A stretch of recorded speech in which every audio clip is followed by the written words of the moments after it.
Ahora queremos, pastores, hablar de un tema que queremos que trascienda a nuestra congregación local y queremos proyectarnos un poco acerca de una realidad que todos nosotros estamos viviendo y que muy pocas veces nosotros la consideramos desde un punto de vista de la exhortación de Dios para nuestras vidas. En la antigüedad y en el Antiguo Testamento, todos nosotros sabemos que el reino de Israel se dividió en dos. El reino del sur, Judá, más pequeño, y el reino del norte, Israel, ¿no? que fue una nación completamente idolátrica, por muchos años apartada de Dios, y que luego pasó al destierro. Pasaron 150 años antes de que el reino de Judá sufriera el mismo destino. Y cuando nosotros leemos el Antiguo Testamento, nos damos cuenta que de alguna manera la advertencia de lo sucedido en el norte no contribuyó a que el sur tuviera un mayor entendimiento de esa realidad. Y usando esa analogía, podemos también analizar lo que ahora está pasando, ¿no es cierto?, en el norte grande, ¿no?, con respecto a la espiritualidad y a la fe, y lo que está sucediendo en este gran sur en el cual nosotros nos desenvolvemos. Y déjenme decirles que ustedes han recibido en sus bolsos este libro, Volveos a mí, un llamado urgente de parte de Dios, en donde, si ustedes lo abren y me acompañan a abrirlo, en la introducción está el capítulo que habla del eclipse de Dios. Y justamente queremos empezar nuestra reflexión hablando justamente de lo que hemos titulado un gran llamado y un gran abandono. Yo quiero darle la oportunidad al pastor Miguel para que nos hable de este eclipse de Dios y cuál es la advertencia que las iglesias del sur debemos considerar con respecto a lo que está pasando o ya pasó en el norte. Bueno, gracias de nuevo por la oportunidad de poderme dirigir a ustedes y gracias, Pepe, por moderar este conversatorio. Cuando pensamos en el norte, pudiéramos pensar en Europa, pudiéramos pensar en Estados Unidos y Canadá. Y cuando pensemos o hablemos del sur, pensemos en Latinoamérica, Asia, África, hacia abajo. Por un lado, las organizaciones misiológicas hablan de que el centro de gravedad del cristianismo se ha movido y ahora mismo lo tienen localizado como en la parte norte hacia el centro de África, lo que implica que es el lugar donde mayor número de conversiones están ocurriendo. Pero al mismo tiempo hay otra realidad y es que en Europa hay prácticamente una iglesia, yo no quiero decir muerta porque hay iglesias y hay hermanos creyentes allí.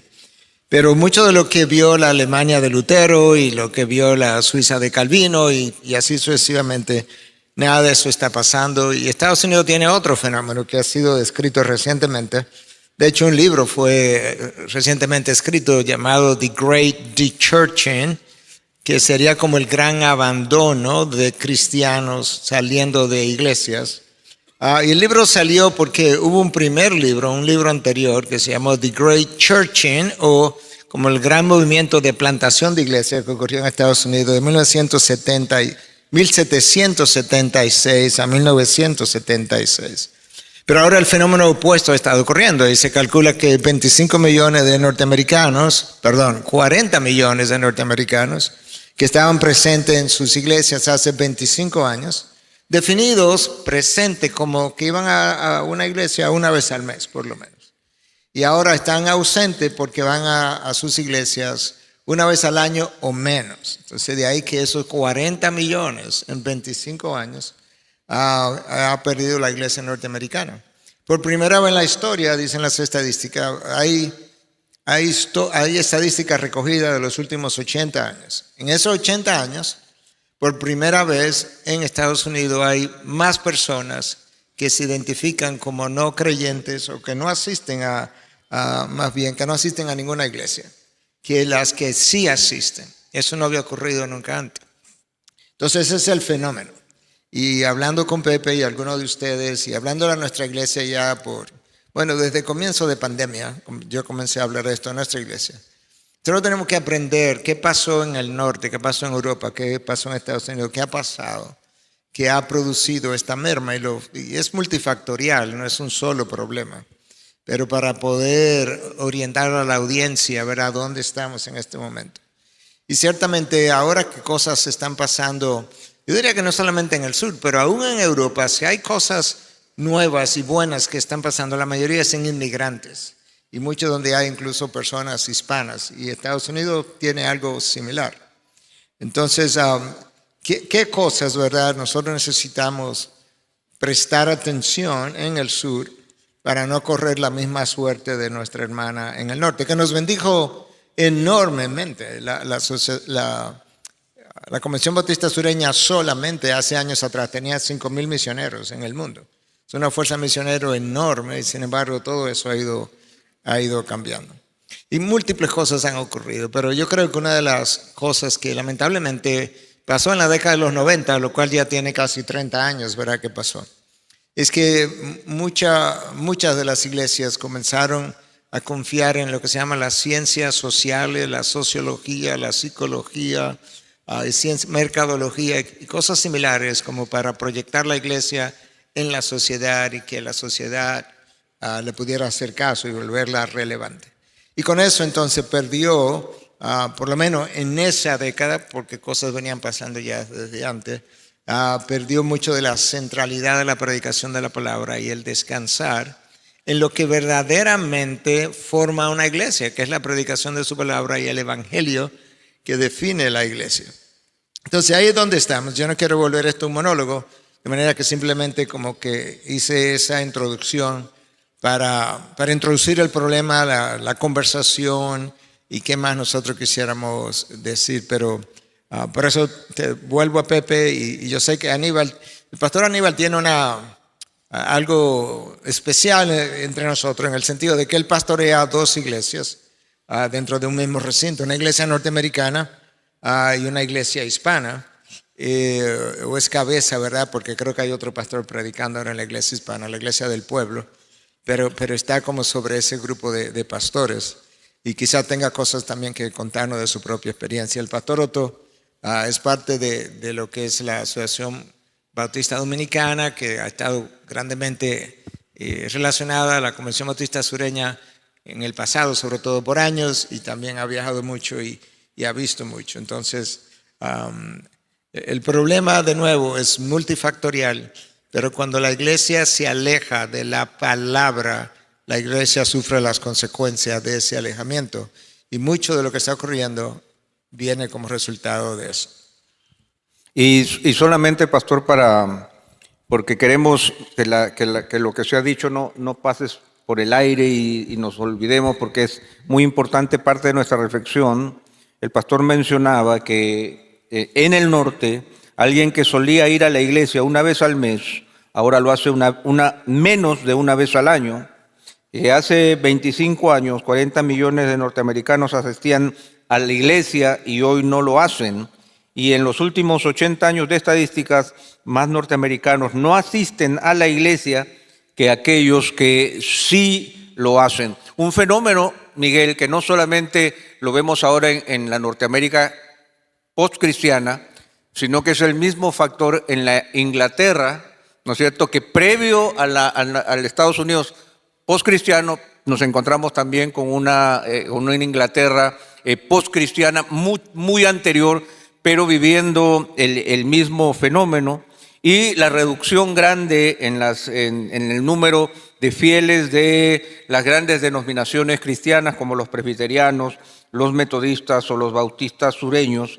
Y algo que tú mencionas que es muy claro, que los protestantes y evangélicos están abandonando la iglesia en la misma proporción de 32%.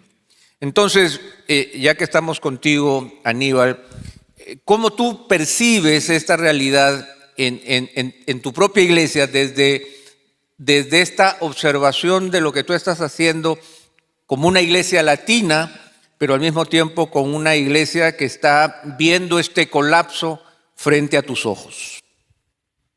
Sí, yo creo que mucho de lo que ha pasado en la iglesia de los Estados Unidos tiene que ver también mucho con la influencia que han tenido las iglesias megas en los Estados Unidos, ¿verdad? Entonces, por lo general, la gente puede medir el nivel de success, el nivel de victorias, de triunfos, de fruto, con la cantidad de gente que va a una iglesia. Así es que empieza, ese es más o menos el razonamiento.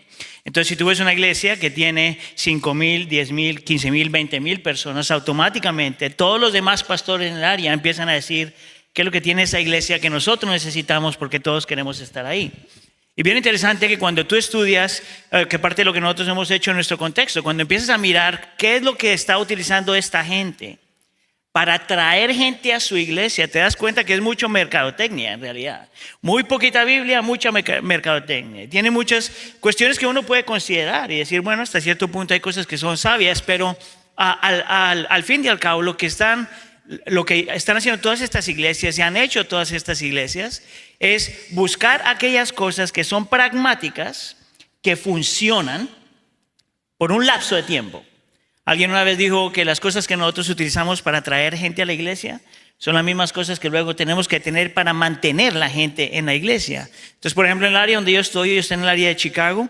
Una vez más, estoy pastoreando a 2 congregaciones, una congregación americana y una congregación latina. Y la presión que nosotros como iglesia hemos recibido es mirar a estas iglesias, y nomás para saber, la presión viene de afuera, de la gente de afuera y de adentro. Los mismos congregantes, los mismos miembros de la iglesia que empiezan a decir, ¿por qué es que nosotros no crecemos tanto como esa iglesia? ¿Por qué es que no tanta gente nos visita? Y empiezas a confiar en muchas cuestiones pragmáticas en realidad. Entonces, por ejemplo, las luces, el sonido, las cuestiones visuales, la cantidad de cuánto tú predicas, cómo predicas, las ilustraciones que utilizas, si eres chistoso o no eres chistoso, y te dan una serie de cosas que te dicen, si tú haces estas cosas, realmente tu iglesia va a triunfar. Hace unos años atrás, más o menos como unos 7 años atrás, nuestra iglesia estaba pasando por algo parecido a eso. Y contratamos una organización. Estaba hablando de un liderazgo antes de que yo estuviera ahí, no es para que sepan. Donde se contrató una compañía para decirnos, bueno, haz un análisis de tu iglesia. ¿Bien? Y habían cosas que valían la pena escuchar. Por ejemplo, decía, si tú quieres una iglesia segura, pon atención que los niños estén seguros. Todas estas cuestiones. Pero empezaron a meterse en áreas de, una buena predicación es una predicación de 20 minutos. Mire, yo como latino ni siquiera sé qué significa eso, ¿verdad? Número 2, la prédica tiene que ser extremadamente práctica. Alguien me dijo a mí, los minutos más importantes en tu prédica tienen que ser los últimos 10 minutos. En mi mente yo estoy diciendo, bueno, vamos a predicar el evangelio, vamos a traer el evangelio. Y ella dijo, no, es cuando tú le das tarea a la gente. ¿Verdad? Número 3 nos decían, por ejemplo, la música, la adoración, tiene que apelar a las emociones. Tiene que ser lo suficientemente atractiva para que la gente se pueda sentir conectada. Y en la lista que nos dieron habían como 15 cosas así. Ahora, pastores como nosotros estamos haciendo la pregunta, bueno, ¿qué tiene que ver eso con el evangelio? ¿Qué tiene que ver eso con la centralidad de las escrituras? ¿Qué tiene que ver eso con el discipulado y el evangelismo? Y si te das cuenta de lo que ha pasado en los Estados Unidos es que muchas iglesias han sido influenciadas por ese movimiento. Iglesias conocidas como Willow Creek, que es una iglesia que creció mucho, Harvest, que es una iglesia que también creció mucho.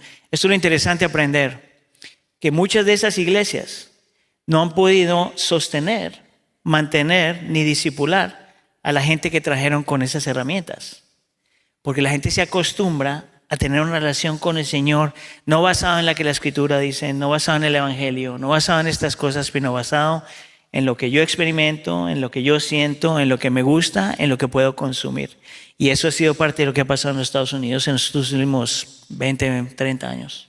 Y peor aún, Aníbal, porque ambas iglesias que mencionaste, sus líderes principales ya no están. Y no están por caídas morales en ambos casos. Entonces tú puedes ver que lamentablemente estas iglesias que crecieron a base de esta mercadología que tú mencionabas y a base de algo que no tiene nada que ver con la palabra de Dios. Al final sus propios líderes terminaron tropezando en sus mismas metodologías y formas de llevar a cabo el hacer iglesia. De manera que, decía Martin Lloyd-Jones, uno de los mejores predicadores del siglo XX, que todos los males de la iglesia y de las naciones se deben a una lejanía de la palabra de Dios. Y eso es lo que ocurre. La iglesia nació por medio de la predicación de la palabra. La iglesia se fortaleció, se expandió, se multiplicó por medio de la predicación de la palabra. Cuando tú dejas de confiar en la palabra y dejas de confiar en el Dios de la palabra, no puedes esperar que la iglesia continúe. La iglesia va a caer, la iglesia va a mermar. Y es interesante también, pensaba, que esta mecanización de la religión, o sea, establecer un mecanismo mercadológico para obtener ciertos resultados aparentes dentro del esquema de la religión, es algo que también pasaba en el Israel de la antigüedad, en donde, si ustedes son conscientes y miramos las escrituras, la religión nunca perdió poder. Los profetas que anunciaban paz y que no iba a pasar nada, cuando el deterioro era evidente, seguían teniendo un gran poder, una gran autoridad política, una gran autoridad social, ¿no? Tenemos en Jeremías al profeta Pasur, ¿no? Que significa prosperidad, que capturó a Jeremías, ¿no? en medio de su predicación, y le dijo: nada de esto se va a cumplir, porque el Señor no lo va a permitir. Entonces yo quería preguntarte, Otto, ¿cuál es la relación entre la relevancia de la iglesia y las dinámicas sociales que nosotros vemos? Porque vemos en el norte un profundo deterioro en todos los sentidos, pero al mismo tiempo vemos unas iglesias que todavía mantienen ciertas formas de entretenimiento y pareciera que todavía son aparentemente relevantes cuando ya no lo son. ¿Cómo evitamos nosotros esa mecanización que vemos en el norte para que no ocurra también en nuestro lugar? Porque somos muy imitadores y a veces nosotros también lo que vemos allá queremos replicarlo también aquí.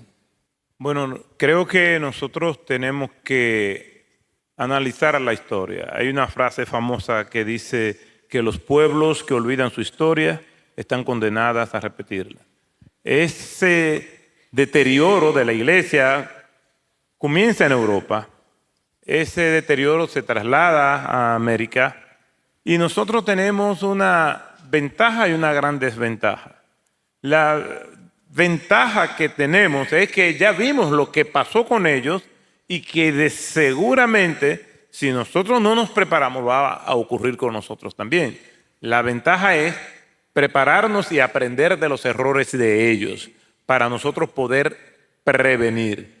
El tema también está en que hay algunos autores que dicen, hablando acerca de las organizaciones, la iglesia, que todo comienza y termina con el liderazgo. Yo creo que todo comienza y termina con el pastor.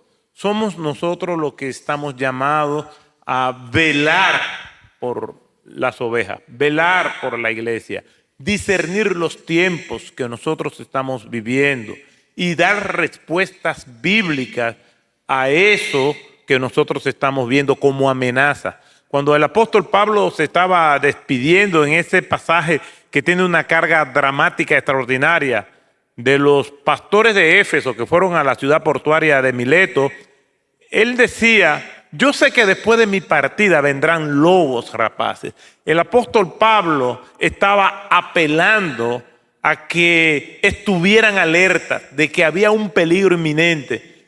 Vinieron lobos rapaces, pero hubo hombres que estuvieron dispuestos a dar su vida para defender la verdad y la centralidad del Evangelio. Yo creo que en estos tiempos nosotros nos deslumbramos por las iglesias grandes. Y hay una frase que se le atribuye a Winston Churchill que decía que la gente quiere ser más importante que lo que quiere ser útil. En ese sentido estamos llamados a ser útiles, no importantes.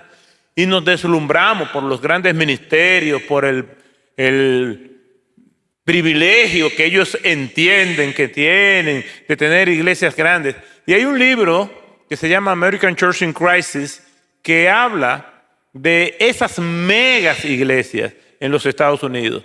Y que las megas iglesias, es decir, las iglesias que pasan de más de 1,000 personas, y estoy hablando de hace más de 10 años atrás, representan el 1% de las iglesias. Quiere decir que las iglesias no están cumpliendo la gran comisión. Las iglesias lo que están teniendo es un reciclaje de personas que pasan de una iglesia a otra iglesia, pero no estamos cumpliendo la gran comisión, no estamos evangelizando, no estamos discipulando.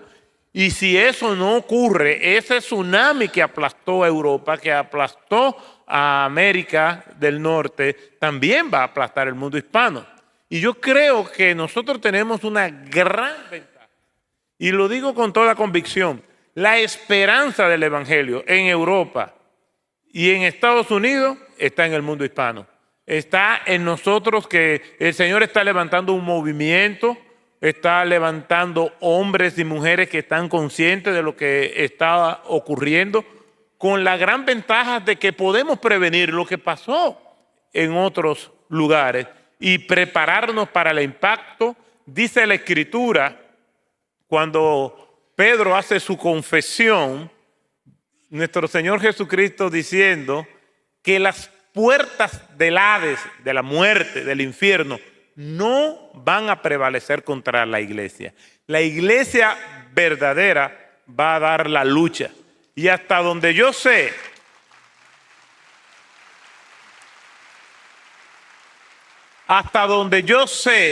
las puertas no atacan, las puertas son atacadas. Y es la iglesia la que tiene que atacar el infierno. Y es el infierno que tiene que defenderse de una iglesia poderosa, vigorosa, que el Señor ha llamado a dar la buena batalla. Como dijo Pablo ya en el ocaso de su ministerio: he peleado la buena batalla, he acabado la carrera, he guardado la fe. Nosotros, los que estamos en esta batalla, debemos entender que no hay treguas. Tenemos que batallar y tenemos que dar la pelea hasta la última gota de sudor. Tenemos la gran ventaja de que el Rey del Universo está con nosotros. Y si Él está con nosotros, ¿quién contra nosotros?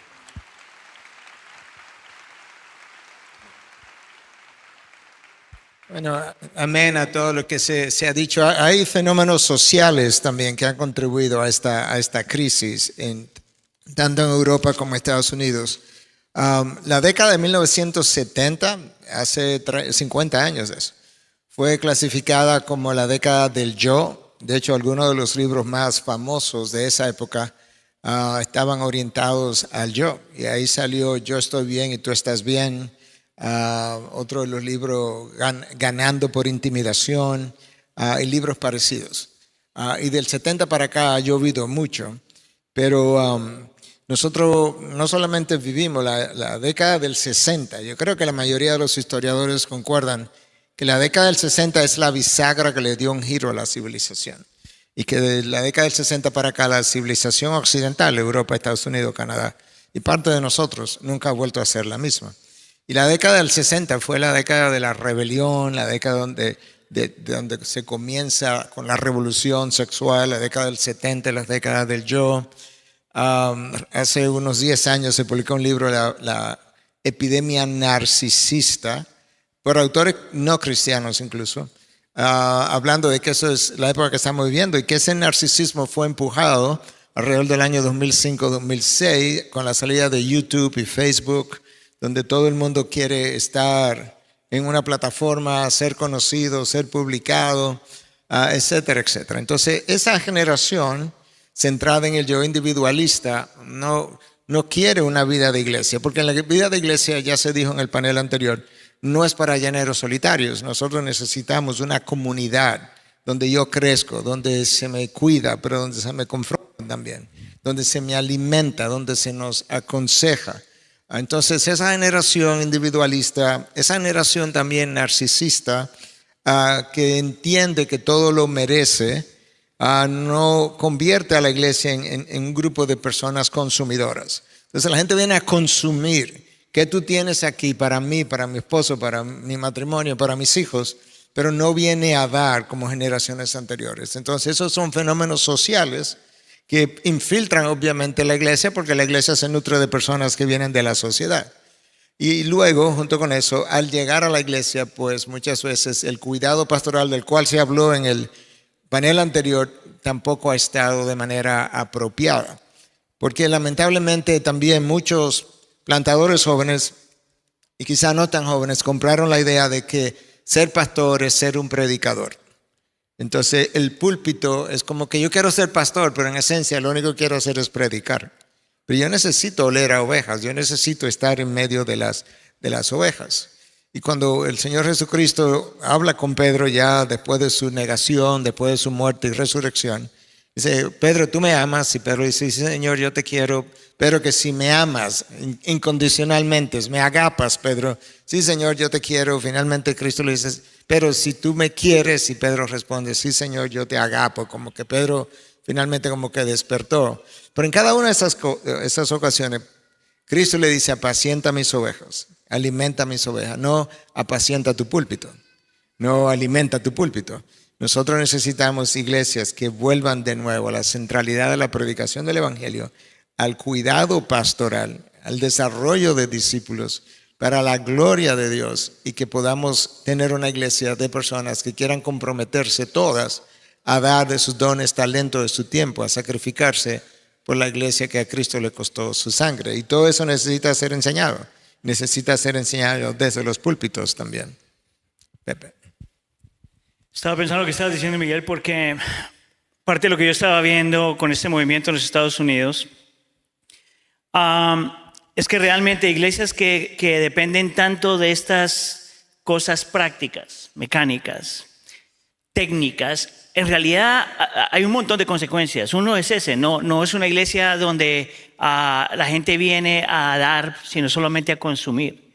Parte del problema con eso es que la iglesia entonces se vuelve como un centro comercial, donde tú vas al lugar donde encuentras el mejor precio, ¿verdad? Donde mis deseos sean satisfechos y mis anhelos sean llenos y todo lo demás. Entonces casi es una relación con la iglesia, no como la iglesia del Señor Jesús, sino como la iglesia donde yo compro lo que yo necesito. Número uno. Número dos, esta clase de iglesias también realmente no han preparado a la gente para sufrir.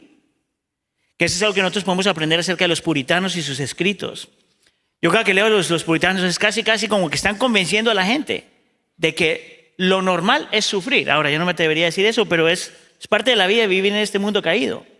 Y una de las cosas que tú puedes ver en los Estados Unidos con esta clase de iglesias es que realmente la gente no sabe sufrir. Cualquier cosa que pasa, cualquier dolor, cualquier pérdida, cualquier enfermedad, cualquier lucha, un matrimonio quebrantado, unos hijos abandonando la fe, todo lo demás.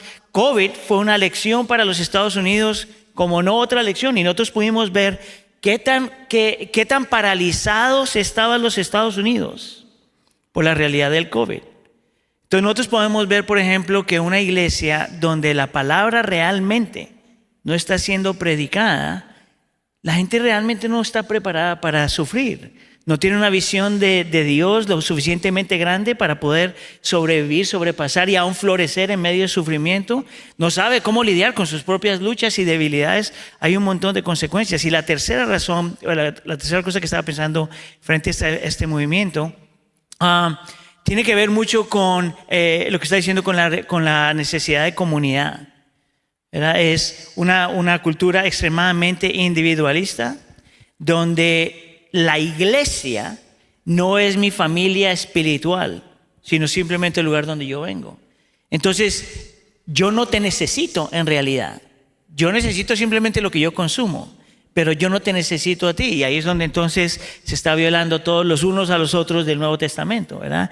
No hay necesidad de confesar los pecados los unos a los otros, a pedir que alguien ore por ti, a pedir, mira, estoy mal, a poder que alguien confronte la realidad de tu vida. Todas esas cosas son consecuencias que han salido de todo este movimiento, de cómo se ve la iglesia y qué ha pasado cuando la palabra no está en el centro de todo eso.